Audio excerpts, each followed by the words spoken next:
sekolah yaitu T5 dengan tema kepekerjaan. Dan selain itu juga kami ingin belajar menjadi wirausaha yang sukses seperti Bapak saat ini. Apakah Bapak bersedia? Ya, siap. Kita akan menjawab semampunya ya. Soalnya honornya bukan saya, honornya ibunya. Cuma saya cuma pegawainya ya. Ya, betul. Terima kasih Pak. Langsung saja ya Pak, kalau begitu pertanyaannya. Sejak kapan Bapak merintis usaha ini Pak? Saya ikut 95, katanya dari 3 tahun sebelumnya, atau berarti sekitar tahun 1992. Ya Bu, 9 tahun 92. 87 mulainya. Mulainya 87. Bagaimana awal mula Bapak memulai usaha penjualan pakan ayam? Awalnya kita jualan di Madiun, terus akhirnya menikah dengan ibunya itu, terus buka cabang di sini. Dan di Madiun sampai sekarang masih ada, dan yang di sini dimulai 87 sampai sekarang masih eksis. 87 kita juga omsetnya masih kecil, terus kita juga belum punya kandang, jadi masih murni jualan pakan ayam saja dan anak ayam. Ayam itu namanya dilusi ya. Terus obat-obatan. Menyediakan jenis pakan ayam apa saja Pak di sini? Kita menjualnya pakan ayam untuk ayam potong, ayam pedaging. Terus untuk pakan sapi juga ada. Terus untuk ayam petelur. Terus untuk anak ayam petelur yang masih kecil. Sekarang kita juga sudah mulai merintis untuk usaha pakan kucing ya. Dan yang banyak omsetnya sekarang pakan kucing ya. Yang paling bagus kita jual dari perusahaan Japa Komplit dan PT Carum Popang. Itu pakan ayam yang nomor 1 dan nomor 2 di Indonesia ya. Japa Komplit sama PT Carum Popang yang dari Surabaya. Terus apa yang membedakan pakan ayam yang dijual dengan produk pesaing di pasar Pak? Sekarang ini di Indonesia banyak ya. Pakan ayam itu bermunculan. Jadi ada Wonokoyo, ada pakan Deplos, ada pakan Luhu. Nah kita tetap menjual pakan ayam yang grade-nya grade 1 2. Jadi pakannya Japa Komplit dan Carum Popang. Sedikit kita juga jual dulu. Pasti kalau ayam, kalau pakan pasti ada grade 1, grade 2. Kalau kita KW 1, KW 2, KW 3. Nah, kita jual yang bagus-bagus. Jadi nanti ya kalau pakan bagus, performa ayamnya juga akan bagus. Jadi bertelurnya, kalau di ayam bertelur dia bertelurnya juga akan bagus. Kalau di pakan pedaging dia juga akan lebih bagus hasilnya. Bagaimana cara memastikan pakan ayam yang dijual sesuai dengan kebutuhan para peternak? Kita punya tenaga teknis lapangan.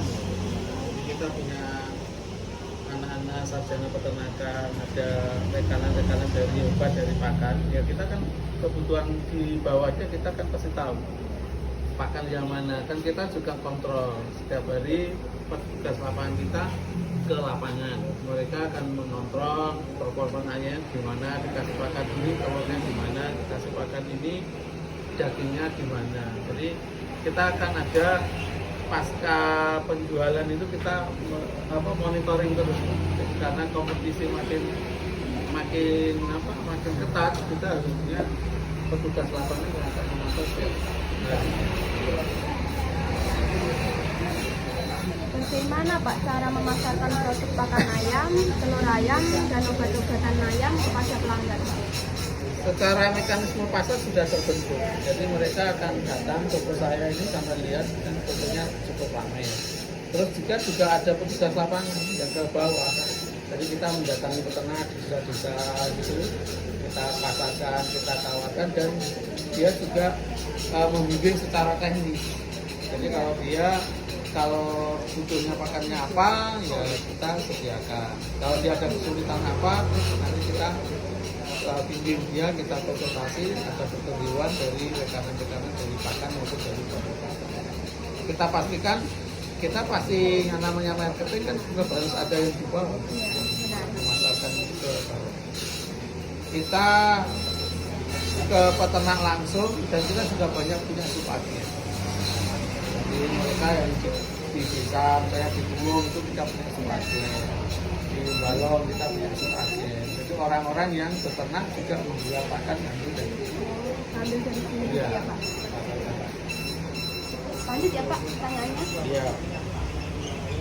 Apakah Bapak lebih fokus pada penjualan langsung kepada peternak atau juga melayani pasar retail atau akhir? Kita dua-duanya. Jadi kita tetap fokus juga ke peternak yang langsung, jadi kita juga langsung ke pelanggan ke sub akhir. Jadi dua-duanya harus dijual.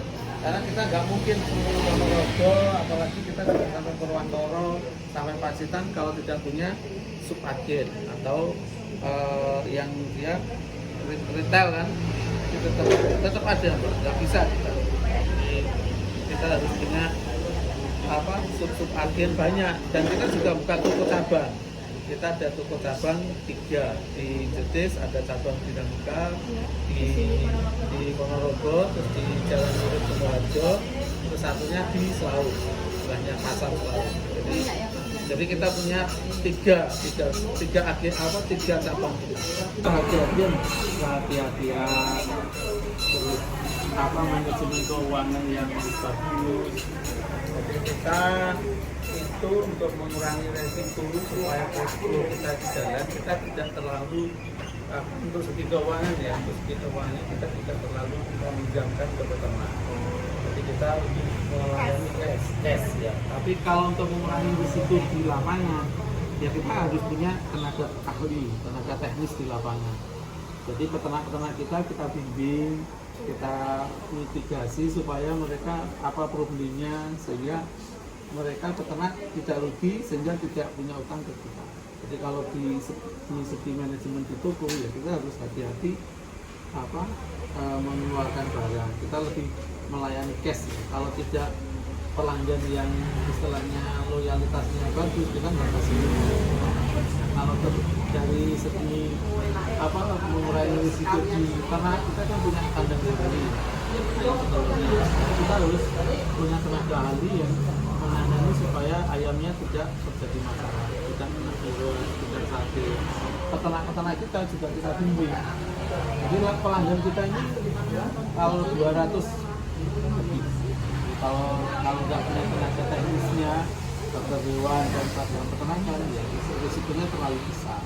Kita tetap kita harus fokus selain di manajemen keuangan juga di manajemen lapangan peternakannya. Jadi di bawahnya harus kita hati-hati membimbing peternaknya, juga kandang kita harus kita kelola dengan baik. Untuk yang diperoleh Bapak selama seminggu atau sebulan? Wah, ini rahasia perusahaan. Terlalu labanya kita kalau omsetnya segini ya mesti banyak. Jadi kita ini bagian manajemen keuangan kita punya accounting yang kita menghitungnya satu bulannya.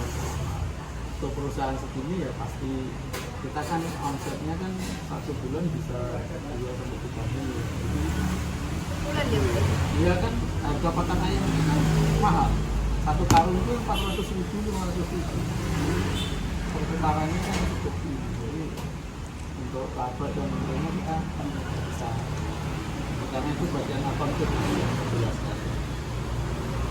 Harapan Bapak untuk perkembangan usaha penjualan pakan ayam dan telur ayam dalam beberapa tahun ke depan?